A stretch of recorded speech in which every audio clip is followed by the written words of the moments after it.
అందరికీ నమస్కారం. కన్యా రాశిలో జన్మించిన వారి యొక్క నామ నక్షత్రము, జన్మ నక్షత్రానుసారం నా పరిజ్ఞానం సహకరించినంత మేరకు శుభ, అశుభ ఫలితాలు తెలియబరుస్తాను. ఈ కన్యా రాశిలో జన్మించిన వారికి మిశ్రమ ఫలితాలు గోచరిస్తున్నాయి. కొంత ప్రథమ సంతతి మూలంగా కొంత ఇబ్బందిదాయకమైన వాతావరణం సూచిస్తుంది. అలాగే వృత్తి ఉద్యోగాల్లో ఉన్నవారికి మిశ్రమ ఫలితాలు గోచరిస్తున్నాయి. ఇక విద్యార్థులు కొంత కఠినమైన పరిస్థితి అని చెప్పుకోవచ్చు. మీరు చదువుతున్నది మర్చిపోయే అవకాశాలు ఎక్కువ సూచిస్తుంది. పుస్తకం మీ చేతిలో ఉన్నంతసేపు మీకు గుర్తుంటుంది, ఆ తర్వాత మర్చిపోతారు. కాబట్టి మీరు ఒకే ప్రదేశంలో కూర్చుని చదవడం వలన వచ్చే ఇబ్బందులు, కాబట్టి మీ బెడ్రూమ్లో కానీ, హాల్లో కానీ, లేక పెరట్లో కానీ అటు ఇటు తిరుగుతూ మీరు చదవడం వలన గుర్తుండే అవకాశాలు ఎక్కువగా సూచిస్తున్నాయి. ఇక వాహన మీద ప్రయాణం చేసేటప్పుడు తగు జాగ్రత్త తీసుకోండి.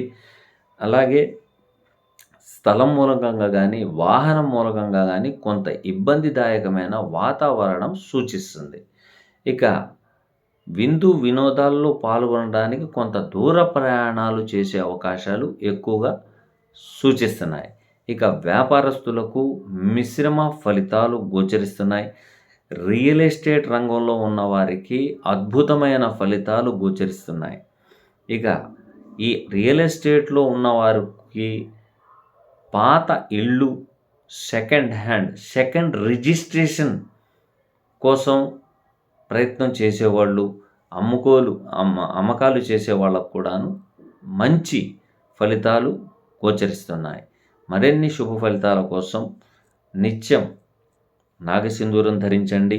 రాశిలో కేతువు, 6వ భావంలో మీకు శని సంచారం, అలాగే 7వ భావంలో రాహు సంచారం జరుగుతుంది. మీకు కాళ్ళకి సంబంధించిన రుగ్మతలు, జాయింట్లో పెయిన్స్ వచ్చే అవకాశాలు ఎక్కువగా సూచిస్తుంది. అలాగే తల, మెడ, నడుములో నొప్పి ఎక్కువగా సూచిస్తుంది. మీరు ఆముదం ప్రతిరోజు మీ కాళ్ళకి, తల, మెడ, నడుముకి కనుక కొంత మర్దన చేసుకోవటం వలన ఎటువంటి ఇబ్బందిదాయకమైన వాతావరణం సూచించటం లేదు. మరిన్ని శుభ ఫలితాల కోసం నేను తెలిపిన సలహాలు, సూచనలు పాటిస్తారని ఆశిస్తున్నాను. సర్వే జనా సుఖినో భవంతు.